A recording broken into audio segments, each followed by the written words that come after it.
Hey, today is May 21st, 2018, and you're listening to Human Factors Cast, episode 91. 91, that's a lot of episodes. Today, we're breaking down robot tactile expressions, Xbox's new accessible controller, and details on the boring plan, the Yanny Laurel illusion. Wow, there's a lot going on. And did we mention Google removed its Don't Be Evil clause? Human Factors Cast starts right now.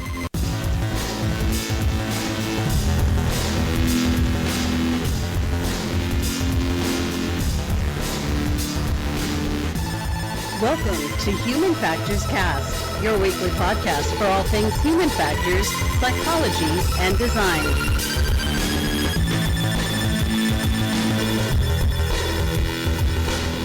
Hey, what's going on? Welcome back to another episode of Human Factors Cast. I'm your host, Nick Roome, joined today, as always, by Mr. Blake Arnsdorff. Hey, what's going on, everybody? How are you this week? Hey, Blake, I'm good, man. This is one of those rare occasions where you were not in the office on a Monday, so I couldn't talk to you at all. So it's like I haven't talked to you since Thursday of last week. It's been a while, man. How are you? How are you doing? What's going on? I'm good. I'm just kind of tired. I went and did a run over the weekend with some of Elise's family, little small 4-mile run across the Bay Bridge. But other than that, I'm doing fine. Had a nice weekend enjoying some company, and now I'm ready to do a little Human Factors Cast, man. How about you? How was your weekend? I haven't talked to you in a while, it feels like. I know. Well, yeah, my weekend was good. I was less productive than I was hoping to be, but I was more productive than I was hoping to be in another way. So I mentioned a couple weeks ago, I was talking about Plex a couple weeks ago, and I kind of was playing around with the idea of potentially making my own server for cloud-based server for Star Wars media.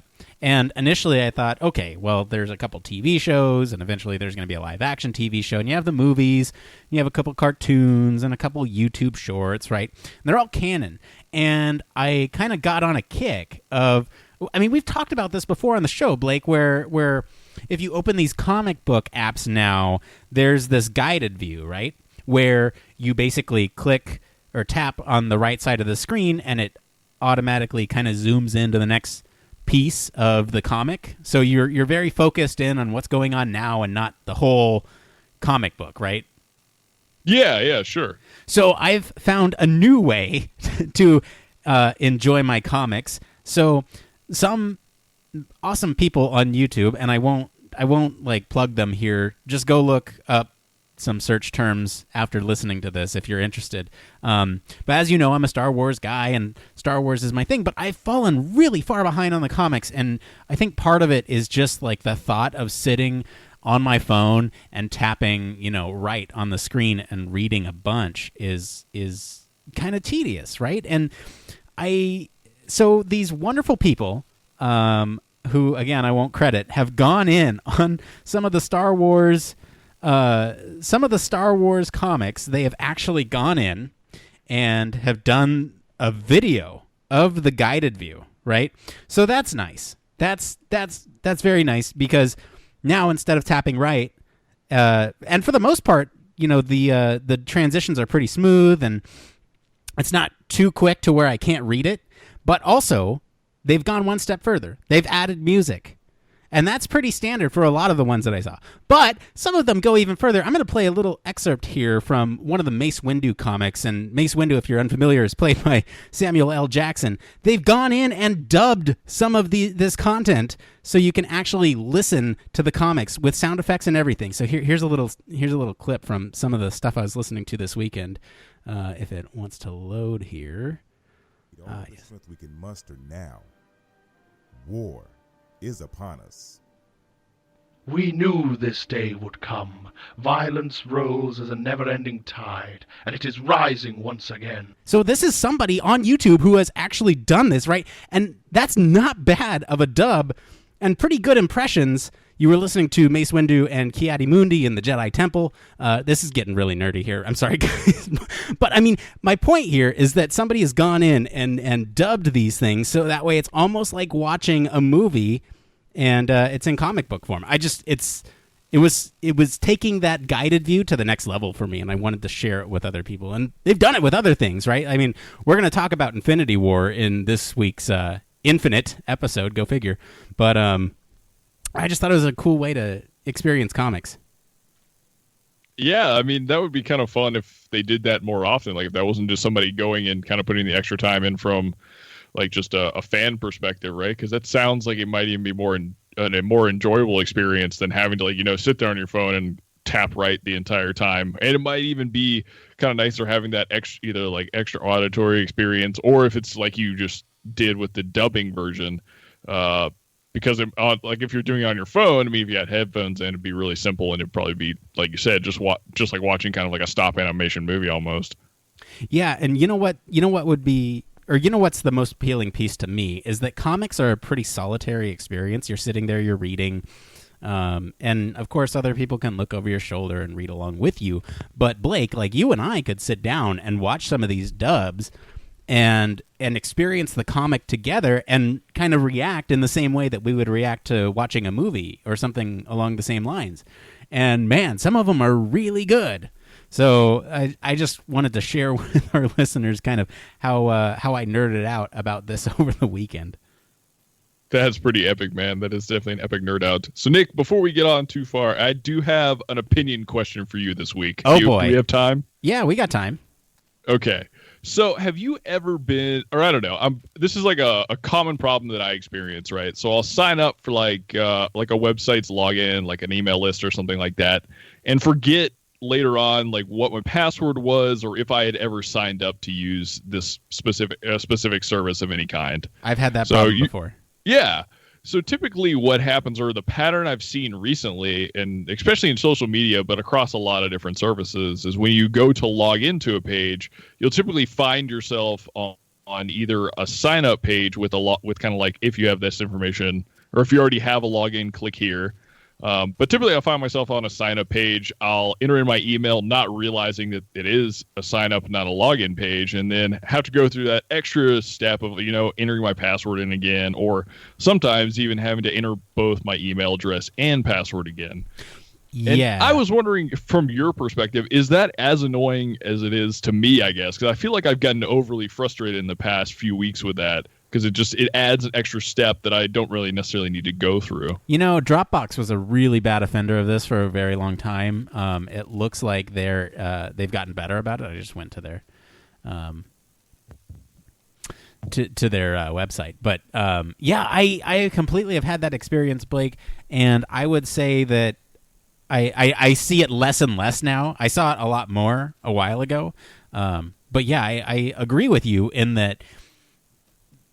It's annoying for us as people who have already signed up, but think about it from their perspective. They're trying to get conversion rates, right, out of people who haven't before. So the easier they make information available to the users, the more likely the users can put in information and they get it. Now, what you can do, or the optimal solution would be some sort of hybrid, right, where you have some sort of log in and sign up in the same thing, right? Where if you put in an email or a username and it detects that username is not taken or that email is not currently in use, it'll route you through a couple extra steps.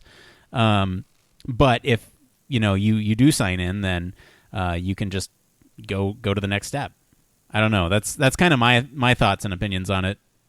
Yeah, and like I came to the same conclusion. I think I probably just thought about this too hard the other day, but it was just one of those things that I don't even think from like a web backend standpoint that it would be that hard to implement. That like, okay, if this person actually gave me a username and password that exists and is correct, I should be able to just direct them to whatever page I need to go to. Giving them some notification, whether it be on page or through Toast notifications, like, hey, you already have an account, but whatever, you're still logged in.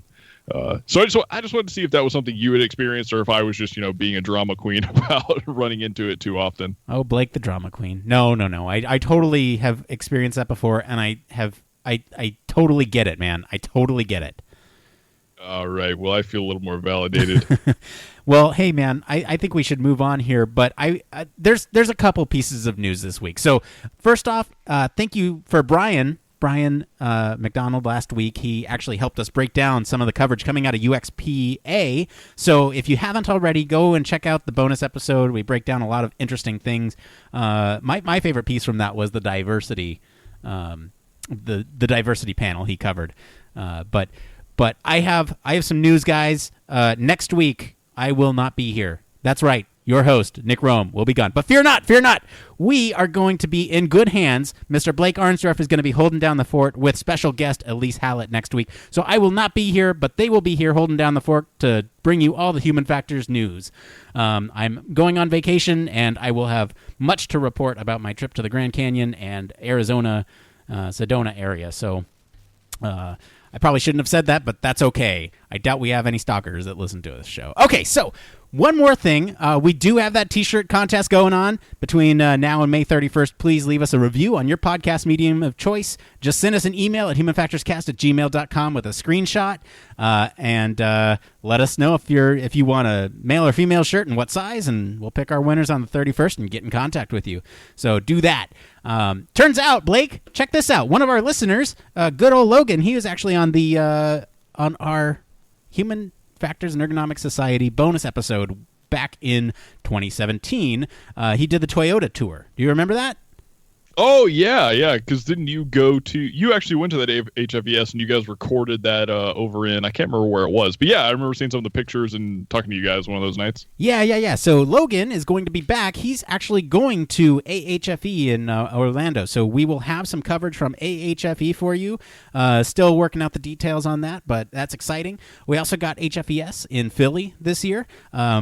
Looks like we will have a presence there. That's all I'm willing to say at this time. We will have a presence there. Blake knows. But and then we have HFES Australia 2018, and that's coming to Perth in Australia from November 26th through 28th. We'll have coverage there, too. If you know of any other conferences that you want us to try to get some coverage on, let us know. We're happy to add them to the queue and try to do that. No human factors practitioner / designer / UX person left behind. We're just trying to get as much information from these conferences out and spread it around. So, we're happy to do that. All right, Blake, you know what time it is? It's time for the news.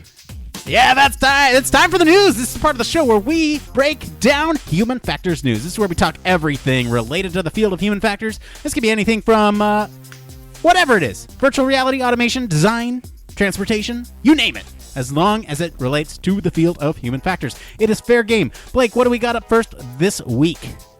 All right, so first this week, we humans think we're pretty clever with all of our different ways of communicating with each other. I mean, we vocalize, we have expressive faces, and we even throw gestures at each other to convey meaning.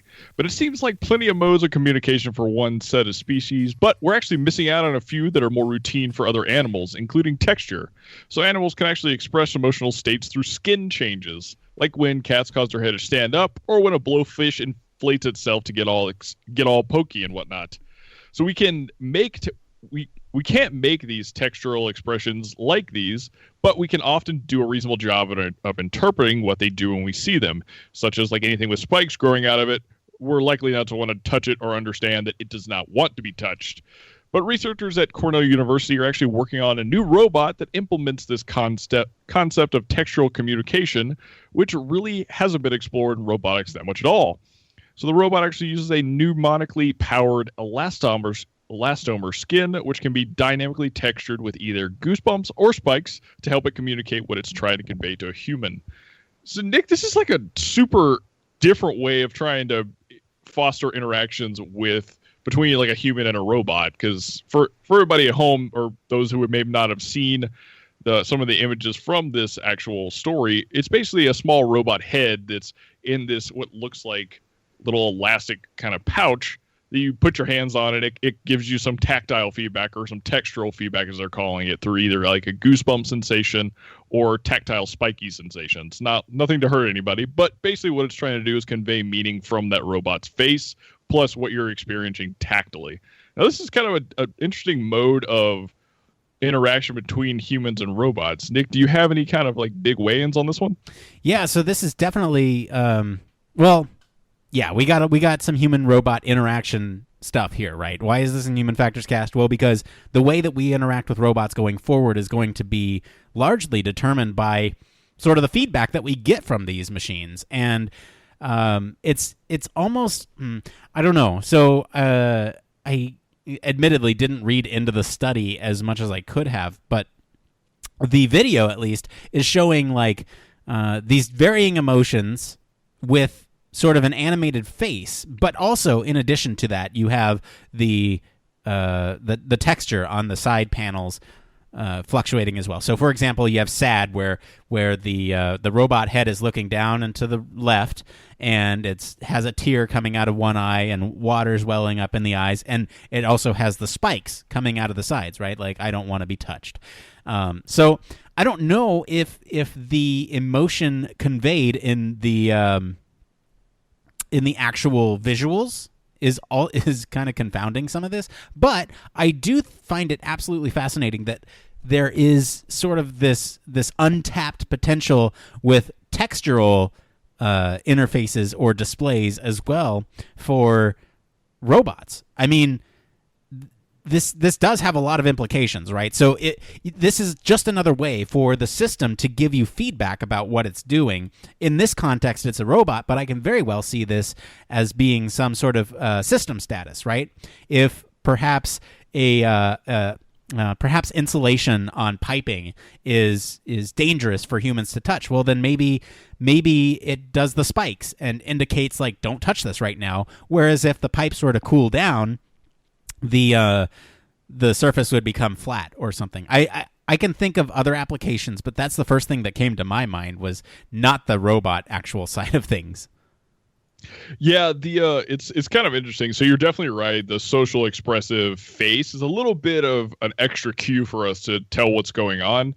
And as it kind of mentions towards the end of the article, this was kind of the first step of, right, can we really show that people are able to understand the emotional outputs with the combination of both this change in face plus change in kind of texture. So it's more of like a learned behavior type of thing over time. Like spikes mean it's upset, or like goosebumps meaning it's sad. Those are just examples, not explicitly used.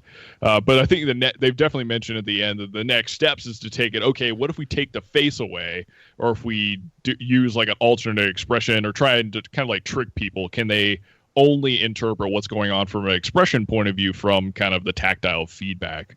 And really, when I read this story, I was kind of confused, kind of like you are here. Like, what's really the value? What's the benefit here of like having both? And I get that definitely being able to interact with a robot in a more tactile fashion, it's another way we can learn to communicate and understand what the robot is doing, and have it also kind of like have some kind of communication with us back and forth.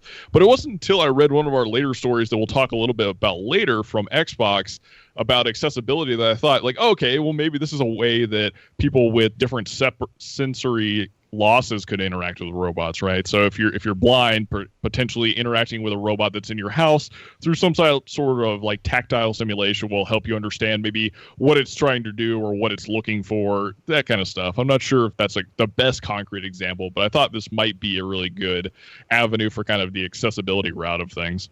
Yeah, so They do bring up a couple other applications here in one of the later sections of this article, where they bring up the military applications where silent and invisible modes of communication is necessary between humans and robots, and visibility may be blocked due to some environmental conditions, in which this could be a method of communication between the robot and the human.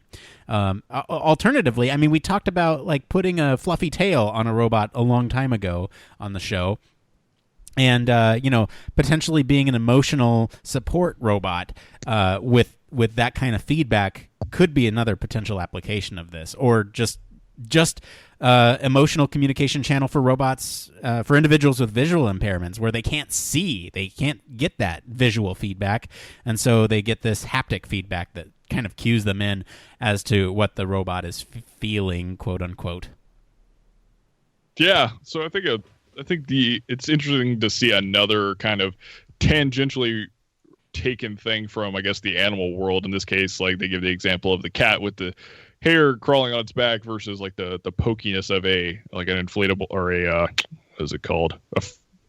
Anyway, a fish that inflates itself. So it's kind of cool that we keep like drawing on these different animal modes of communication in order to help us figure out ways that we can interact with different robots that we're building. Yeah, what is that term for design inspired by nature? I'm not actually sure. I know there's like the personification of it's animals, right? It's like anthropomorphizing. but I'm not sure that that's the correct term for design. It's biomimicry. That's what it is. There we are. Yep. Okay. Okay. All right, Blake. This next one. Are you ready for this? I don't know if I'm ready for this. So just to warn everybody, I have not heard anything really about this besides some weird office banter about what's going on. But should I just read the story and we get into it? Let's do it. All right. So some of you may remember back in February 2015, a viral internet image of a dress took the world by storm. Now there's a new illusion. This time it's for your ears. It's an illusion that speaks to each of us in different ways that they're calling the Yanny Laurel illusion. So what's really going on with this illusion? Well, according to researchers, it's clearly an ambiguity illusion, which has nothing new to auditory science. So in this case, ambiguous auditory percepts have been known for some amount of time, definitely studied and researched for a long while. And usually what happens is you have an ambiguous noise that's introduced, and everyone within earshot of that sound bite can hear it in the same way. They know that something's wrong. And scientists have already begun to dissect the Yanny-Laurel effect, with researchers from the University of Arizona reporting that the auditory analysis they've done on the sound clip reveals that there's clear points that are distinctly ambiguous from a physical standpoint, which could explain the effect. So basically the physical basis for the ambiguity may not be the most scientifically interesting, but it may be why we're all hearing it completely differently. So Nick, what are we going to listen to the clip on the show and kind of like go back and forth about how we're hearing it, see if it's dichotomous? Yes, we are. So as you alluded to earlier, office banter, right? So this illusion came up like right after last week's show, I would say. Looks like May 14th. What was that? That was calendar load. That was Monday's show. So, yeah. So we just missed this one. But this one is interesting for a variety of reasons. So there is, like you said, this is an auditory illusion, and this was actually coming from a CAPTCHA, which in user experience, right, you want to provide something that's easy for a human to interpret but difficult for artificial intelligence to interpret. And so that's why sort of this whole thing came about, was because this was an auditory CAPTCHA for I forget what it is, but the options were Yanny or Laurel. Now, Blake and I have not heard this clip. I've heard like little bits of it, but every time I heard it, I turned it down because I knew we were going to talk about it on the show. So Blake and I are completely virgin ears to this thing. We have not heard this at all, so you're going to be hearing our reactions for the first time on this show. And I'm going to play it. I'm going to play it a couple times. So Blake, here, I'm going to play it 3 times. Don't tell me what you hear yet. But after the 3rd time, we'll kind of talk about it. Okay, here we go. So here's the first time. I'm making sure the volume's up here. All right, so here we go. Laurel, Laurel, Laurel, Laurel, Laurel. Okay. Laurel. All right, so it's on a loop. So what did you hear there, Blake? This is going to be funny. All right, so I hear Laurel. What do you hear? I also hear Laurel, but the first time I heard Yanny. Here, I'm going to play it again. Laurel, Laurel, Laurel. Yeah, the first time, it's like the first time it plays, after I reset, I hear Yanny, but then I hear it go clearly to Laurel. Oh, really? See, I don't hear any kind of difference at all across the two, or across all the times it plays. I always hear Laurel. That's interesting. I can hear it both ways. Laurel. Laurel. Yeah, okay. So apparently what's going on with this illusion is that there's some overtones which are in a higher pitch, and that distortion sounds like Yanny, right? And it's people speculate, or researchers speculate, or some people, I don't know, this thing is like in the popular zeitgeist right now. Some people think that this is that young people have an easier time hearing Yanny because those overtones are higher pitched, and as we know, younger folks can hear sort of this the higher ranges, right? Because the hairs in their cochlea have not broken off yet. So yeah, that makes a lot of sense if that's what the what kind of the speculation is, especially if Yanny is being attributed to being, at a higher pitch for when people are hearing it. That would make a lot of sense, because I don't know about you, but I definitely have lost a lot of like sensations and sounds in my hearing over the years. I actually think it was you that like pointed out to me that every time you hear kind of that very high pitched noise for a moment, that's the last time you're going to hear that noise, because there goes one of your hairs in your cochlea. But still, I even really. This doesn't really mean it's not true, but I definitely really tried after you said that you could hear Yanny in there, and I couldn't even make myself hear it. Yeah. I mean, it's weird because as soon as I try to make myself hear it, I can't. I'm going to play it a couple more times. I just... Laurel. Laurel. Laurel. Yeah, it's like now Laurel. I can't hear Yanny at all. I don't know.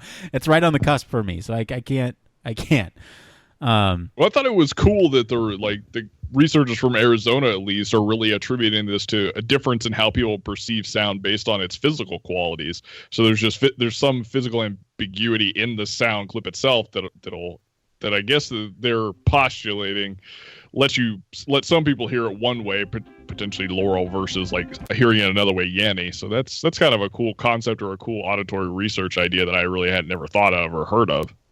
I would get a phone call right as we're podcasting. All right.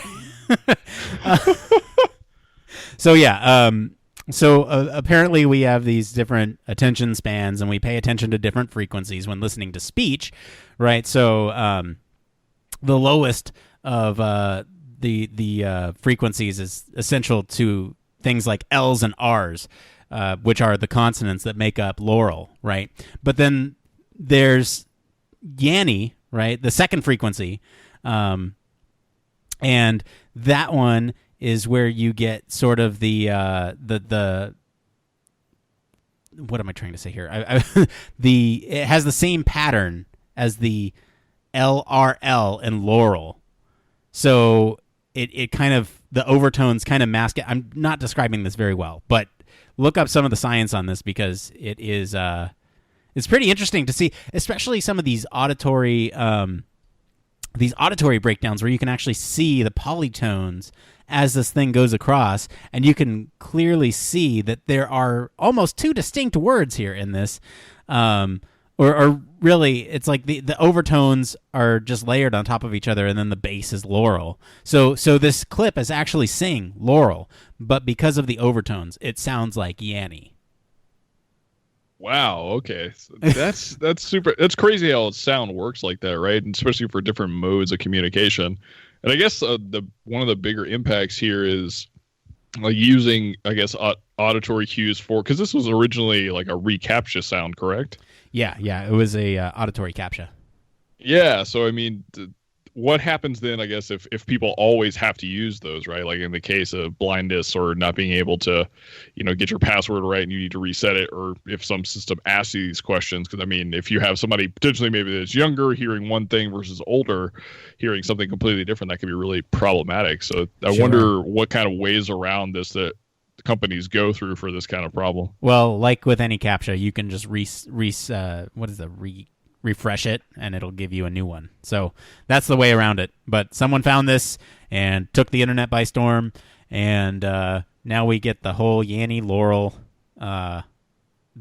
debate. Laurel. It's pretty great.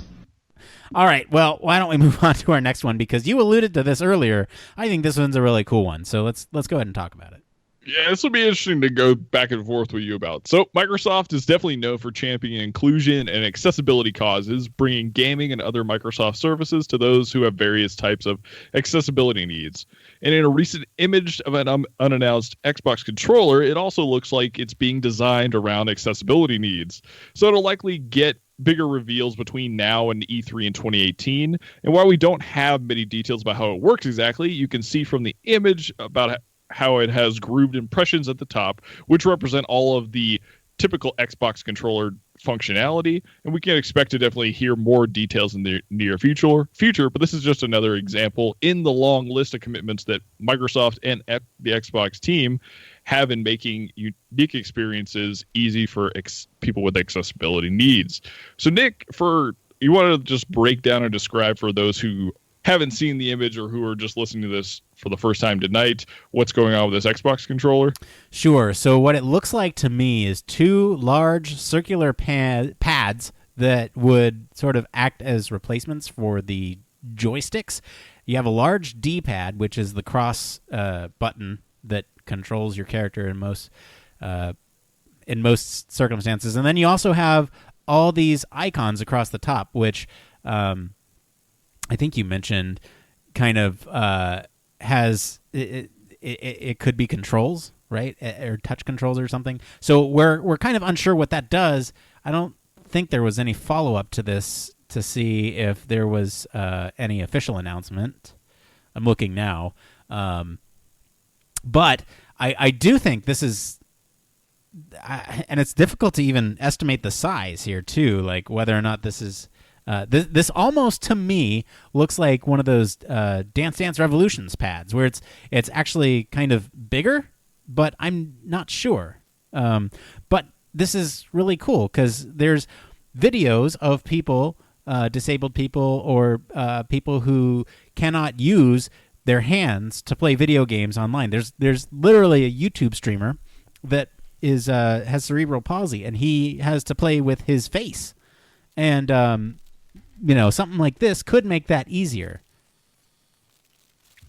Yeah, I mean, it definitely could, Nick. The one thing that I'm a little confused about, it's tough because we don't know if this is just like a mock-up product image that got tossed out there, or if this thing's actually going to be made, or what really is going on. Because some of the design choices do, I think, make it a little more difficult to use, and it would depend on, again, sizing and all that kind of stuff. But from a typical controller, it's going to be the ability to hold it in your hand, especially since it's got a D-pad on it on this left side. I mean, it looks like it's going to have to be in some way handheld.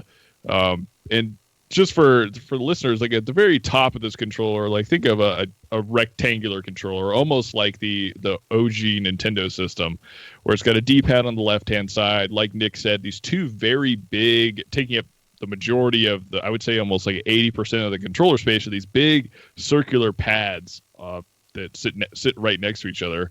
And then on the very top, there's these, what look like from the image we have, very small icons. And I can tell like one of them is definitely power, so maybe turning on and off the Xbox. There's an ability to plug in some kind of USB, either, I don't know, USB for power output or for charging, whatever it is. But then there's a host of other options at the top, and I'm not really sure just from the image what they are or how you interact with them.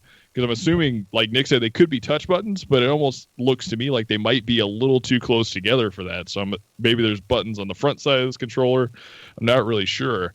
But in terms of like how different this is from a typical Xbox controller from what you would use like today versus what this looks like, the only thing that I see missing, and I'm wondering how this design plays out, is it's completely missing all of the like control buttons. So you're missing your, I think, God, I'm gonna mess this up, I'm sure, but you're like A, B, and X and Y buttons. Those might be at the top, though.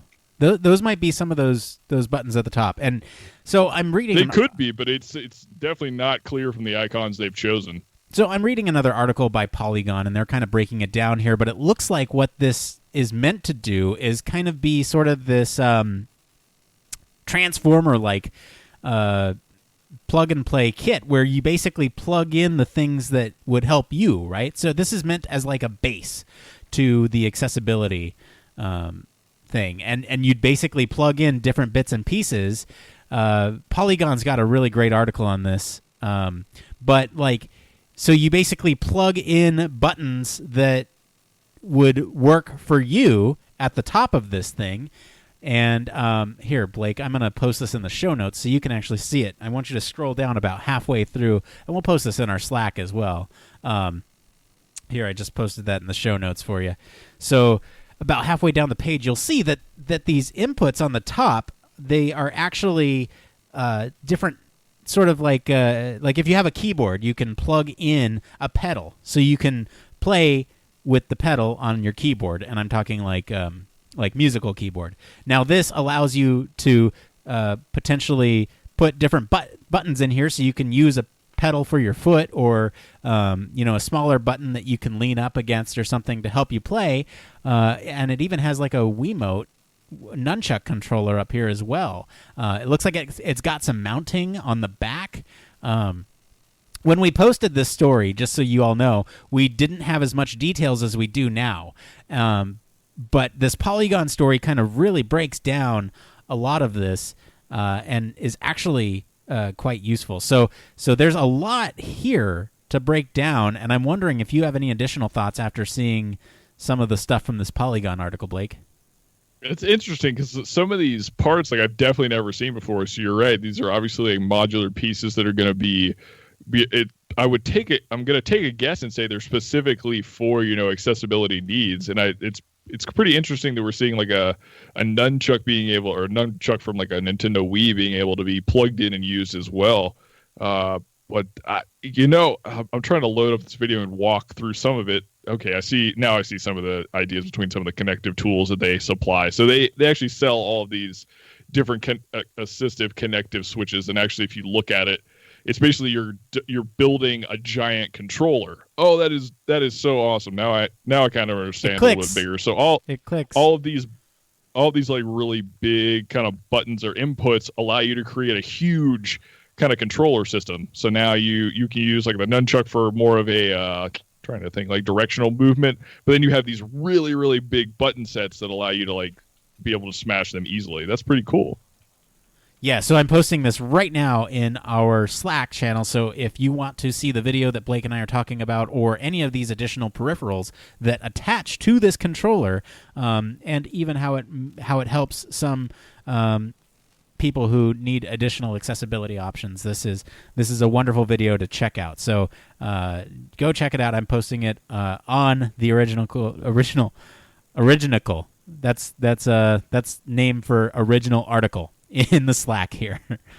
Okay, Blake, so before we move on, I just want to thank all of our friends over at TechCrunch, Gizmodal, IEEE, Windows Central, and Scientific American for all of our stories this week. We had a lot of them.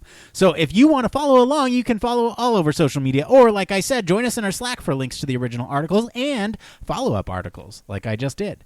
Okay, Blake, what do we got up next? This one's fun.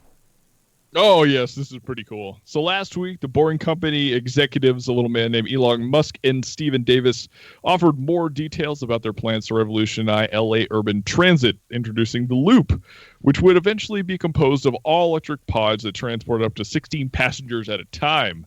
So the team theorizes that the Loop could take Los Angeles residents from downtown LA to any terminal at the LAX airport within 8 minutes for about $1. Yep, that was $1. So much of the focus of the presentation was to assure the public that the Boring Company's efforts would not be to be disrupted to the public or heavily stress the city's existing highway systems. While the company has been best known for its hat and flamethrower sales, it's a daunting challenge. Its most daunting challenge is courting public opinion for its plans to upgrade LA's transportation infrastructure.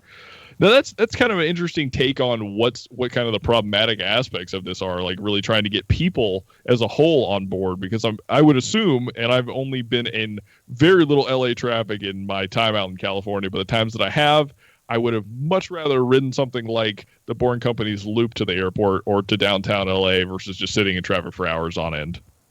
Yeah, okay. So I'm skeptical to say the least. Let's Nick, break this. Always the Elon skeptic. So what are you skeptical about? I am. Like, look, okay, so this is obviously a radical change in public transportation, right?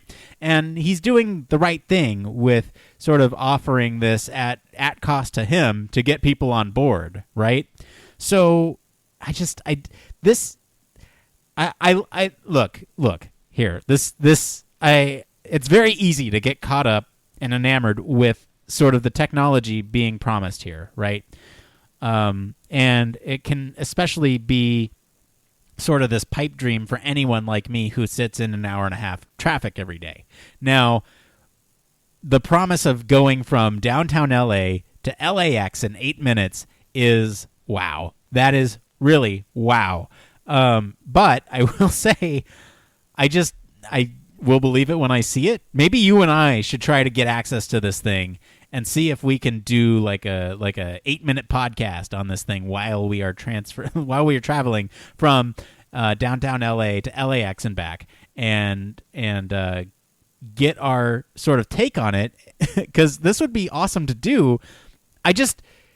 This is going to require a lot of buy-in from the public before this type of thing becomes commonplace. Yeah, and I think ultimately, so I'm going to agree with you on a lot of this, Nick, which is unlike me, especially since we're talking about Elon Musk. Your boy. Yeah, I know.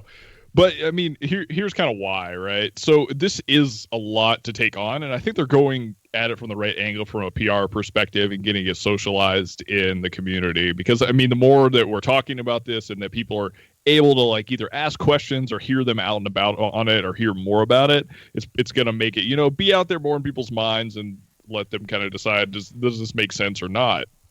The thing I honestly worry about is the idea of the Boring Company. And Nick, you can feel free to hop in if I make some mistakes here. But at the end of the day, it's putting an underground infrastructure in LA, which, I mean, that's a daunting task in and of itself, because we're not just talking about, digging some holes. We're talking about digging and manufacturing parts for specific pieces that are going to allow like a giant electronic pod system to work underground, and then they've got to test it. They've also got to deal with the existing infrastructure of pipes and whatnot that sit under cities. Also, just in case you haven't heard, in California sometimes we get earthquakes every now and again. How are they gonna test for that, prepare for that kind of stuff? There's a lot that goes into it, and then to put public perception on top of that, I mean, it's really awesome that you could get from downtown LA to LAX in 8 minutes for $1. But it is, with all these big promises of taking away a lot of traffic stress, is that really where the most stress of traffic is for LA at all times during the day? I don't know if that's true. I feel like a lot of it, more of it has to do with commuter traffic, either going to LA, leaving LA at certain times of the day. Now, don't get me wrong, being able to get to LA and get to the airport quickly, that has massive benefit and may be a great first proof of concept. But I'm going to have to agree with you. Until I see like these electric pods in an actual loop that are being tested going from LA to LAX, I don't really know how well I'm going to believe that it's coming or not. And I honestly don't know any better way that they could go about courting the public, because if whether they kind of included this or not, or this is said in any of the stories about this, I mean, Musk is having to deal with kind of some of the blowback that comes from the autonomous vehicle world of Tesla and stuff like that that's occurred in the past 6 months. So it's a tough challenge, but I don't know. I think they're going at it the right way, but I do agree with you. Yeah, I didn't have time to sit down and watch this whole information session that they did. I might pull the audio and put that in our Patreon feed. But yeah, I think, look, you hit it spot on the money. The route from downtown LA to LAX, that's not going to be the most congested route for sure. And there's a lot of problems with maintenance. And I think you hit you kind of skirted around the point here where there's not going to be public buy-in until the government's behind this thing, right? Until this is regulated in some fashion, until this is sort of a replacement for the public transportation systems that we have in place now.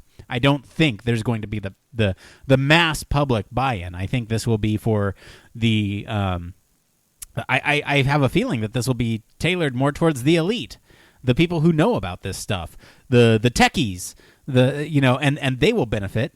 But the city of LA at least is really on board with this idea. At least the mayor is, and he's at least allowed Musk the clearance to operate under the city, right? So that's a big step in the right direction.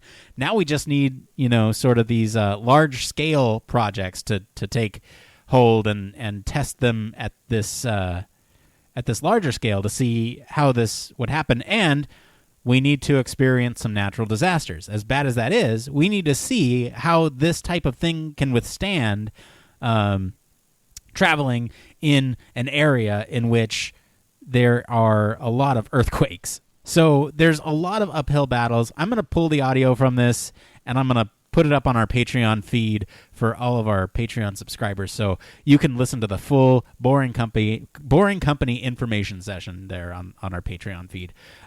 Okay, Blake, I think we got one more story. Is that right? Oh, yeah, we got one more story. This is kind of a social implication one. Yes, let's do it. All right. So Google's unofficial model has been for a long time a simple phrase: "Don't be evil." But that's over, according to the code of conduct that Google distributes to its employees every 6 months. So the phrase was removed sometime in late April or early May.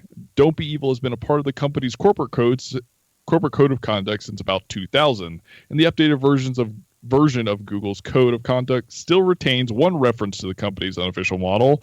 The final line of the document is still, "And remember, don't be evil. If you see something that you think isn't right, don't be afraid to speak up." So, Nick, we've got actually two versions from this article that talk about, that give us blurbs from the actual code of conduct. One with the phrase "don't be evil," generally stating do things for good and keep people in mind, and then the other just not including the phrase at all. And I'm not sure what the banter around this is like from the internet's point of view, what's been going on, but I'd love to get your take on this story.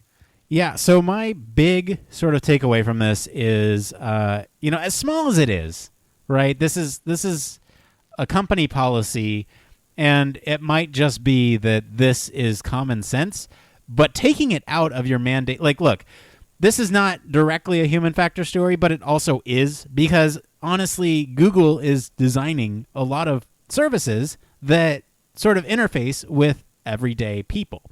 And by taking out this clause, it's just like a passive cultural or corporate culture. You know what I mean? That without this clause, it's not going to be explicitly stated. And up until this point, it was explicitly stated. And you should always, as a UX guy or girl, or as a human factors practitioner, always try to keep the best interest. You are the advocate for the user. Keep the user's best interest in mind. And, don't be evil kind of goes along with that. So, I mean, I'm not accusing the fine folks at Google of being evil or secretly moving towards that model, but it certainly is not a good optics to kind of remove that clause from such a powerful company with a lot of reach with their products. Yeah. Why? Why what? Why is it not good optics? Why is it not good to remove that from the code of conduct? It's not good because it's bad optics. It's bad optics, and if it pervades the company, then you're going to have people who, especially new folks that work there, they won't know that was ever a clause. And like I said, it pervades the culture. So if it's not in the company's culture to do no evil, then it's going to come down to the people who are making the decisions that affect both you and I and all of our listeners and everyone who uses a Google product. That's kind of my point here.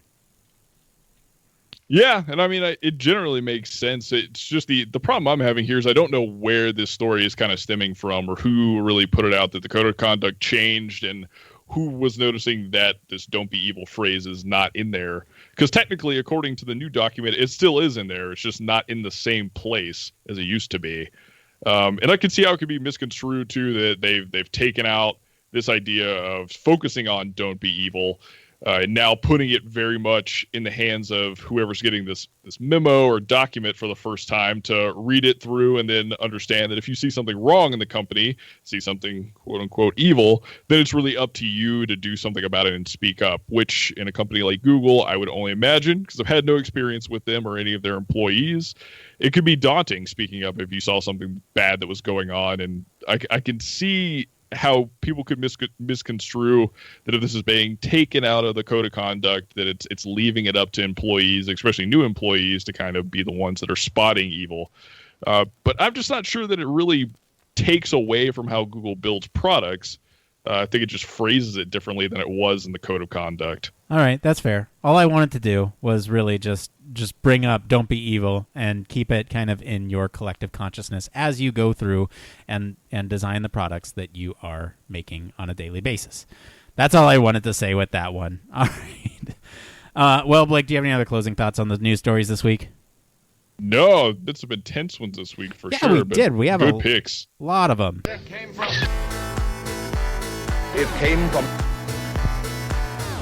All right, it's time for It Came From Reddit. This is the part of the show where we search all over Reddit to bring you topics the community is talking about. Any subreddit's fair game, as long as it relates to the field of human factors and encourages discussion among the community. Okay, Blake, I gotta say something. We're not doing It Came From Reddit next week because I'm not going to be here, and I have to be on the show in some capacity. You know this, right? Yes. So we're going to try to line up an interview for next week from one of the fine folks that Woodrow talked to at Kai, and I was there for that interview, and hopefully we'll have that for you next week in place of It Came From Reddit. But this week, what do we want to talk about? 1, 2, or 3? Well, Nick, it looks like number one, neither one of us have experience in these two things, unless you do. Nope. Yeah, so one's out. Do you want to, try and softball field a bachelor's thesis topic? Oh, all right. Yeah, we can go for that one. Softball. Okay, so this one is from the user experience subreddit, and it's titled "Having a Hard Time Coming Up with a Bachelor Thesis." Now, this is from Reddit Model. Ooh. So UI UX has always been a very interesting topic for me personally. I have quite a bit of experience in web design and some experience in UI design. I did find a professor that would like to supervise my thesis, but I have yet to come up with a good topic. Originally, I had planned to write something about how to design user-friendly and effective e-learning platform, but my professor wasn't satisfied with my proposal. He thought it was way too broad. I would need to specify the learning platform for what it is, as well as the group that it is aimed at. He suggested that I might take an existing e-learning platform and analyze it, which I am currently not too excited about. I did some further research and came across an article that mentioned the problem of designing interfaces and websites for elderly people, especially for elderly people with dementia, and thought it could be exciting. The article said that this is an almost untouched topic that needs to get addressed ASAP, or it will become a problem in the future, with growing aging population and dementia becoming an epidemic. Does this sound like a topic for a bachelor thesis? I would probably have to specify the application as well, websites or smartphone apps, etc. I am not set on the dementia thing yet, though. So far, I think writing the actual paper will be less of a problem than coming up with a topic. So, Blake, I'm going to go ahead and turn this one over to you. What do you think about focusing on dementia and designing for dementia as it becomes an epidemic? That's an interesting topic, and I never would have come across it. And kudos to you for doing a thesis in your bachelor years. That's awesome. Honestly, it just sounds like the only problem with your first original idea was narrowing down to like more specific ideas. So finding an e-learning platform to really focus on, and versus like kind of targeting what demographic you'd be using. So I don't know, something like the onboarding of freshmen or something for their first experience with a program like Blackboard or Canvas. But in terms of you coming up with a thesis idea that's more geared towards a specific population like the elderly, or like you mentioned, dementia, that would be a really interesting topic. And if it's not been touched a whole bunch by the literature, it might make it a little more difficult. So again, you're really going to have to focus down on what are you trying to get out of this in terms of outcomes? Like what do you want to know or understand? That's one of the things I kind of see missing here is what are you researching? What questions do you have about e-learning platforms, or what aspects of websites do you have questions about that could ultimately help serve elderly people more? If you have a professor that's willing to supervise your thesis, and again, I have a little less experience here with this specific type of thesis because I did not do one of my bachelor years, so I don't know if there's a different process, but I would really try and spitball off of them like, okay, I have all these ideas. What really makes the most sense? And if I need to get more granular, be prepared to do so. Because it does sound like when you talk to your thesis advisor or supervisor, whatever it may be, with your first original idea, that they tried to give you some navigating tips, but you kind of jumped ship to another topic. So I don't know. I would really focus on what you really want to know from like a UI design or UX perspective when it comes to doing a thesis, what questions you want answered in the field. And if it's something if dementia and understanding how people use websites and how you can kind of facilitate their ability to use them with dementia, really start digging into what you could be testing for, like small aspects of it. Like, how can I make it more efficient for people with dementia to use a specific website? Things like that. As far as coming up with the idea is definitely always the hard part. The paper is not too bad. It's pretty much just formatting and doing the experiment from there, if that's what you have to do. Yeah, so I would augment your recommendations, Blake, with listen to Human Factors Cast. We oftentimes come up with a lot of interesting topics that the field is currently looking into. And I will say, there's sort of, are you interested in dementia? Because if not, then this project is going to be really boring for you. And this is your thesis. This is something that you want to own. So I would almost focus on the micro aspect of it if your professor allows you to, right? Like, are you able to focus on what's the most effective way to design a search bar? What's the most effective way to design a loading bar? I don't know. There's a bunch of different UI elements that you can kind of pick and choose what a good project is. I tend to find if you want small, that's the smallest unit of measurement that you can possibly do. Now, you can still be pretty targeted, obviously, but it all comes down to whether or not this is a population in which you are interested in. Do you feel like you will get fulfillment out of this project? And if not, look for another population, look for another problem that you can speak to. And I know it's hard. It's hard when you are in a bachelor's program to come up with these research ideas because you lack sort of the advanced education that sometimes gives you the context for these different ways of thinking about problems, and also what, the advanced courses kind of teach you what kind of problems are out there, right? So I don't know. I echo your statements, Blake, but I also think that maybe looking into either finer resolution solutions or a different user population could open up more doors. Yeah, that's definitely a way to go. And again, if you have somebody that's supervising you, I would just tend to pull on them for this as well, because they will probably, like Nick is telling you, go to a much more micro idea versus something so broad as an entire platform or an entire website. So that's a great idea, Nick. All right. Well, Blake, you know what time it is of the show. You know what it is? It's that time. It's that time. That's it for today, everyone. Let us know what you guys think of the stories this week. Did you like them? Did you hate them? Let us know. If you guys have any suggestions for topics for news stories that you want us to cover, you can follow us all over social media or join the discussion on our Slack.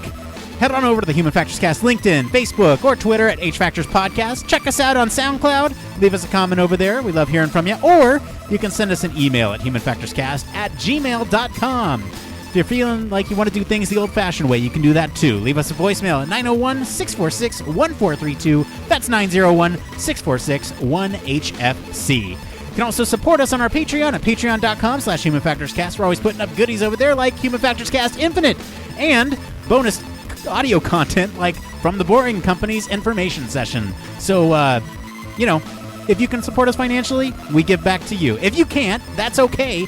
Be sure to like, subscribe, review us on whatever your favorite podcast directory is, Apple Podcasts, Google Play Store, you name it.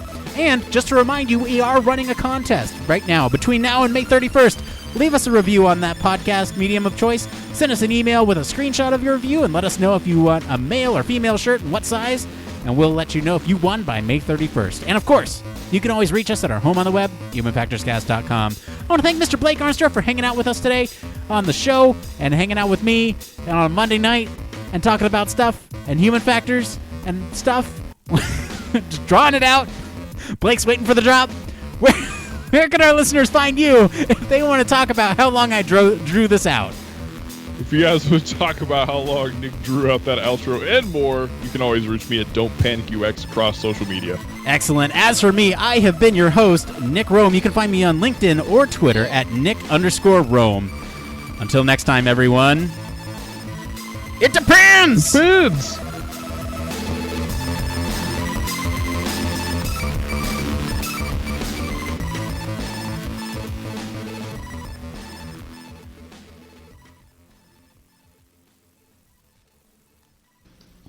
Laurel.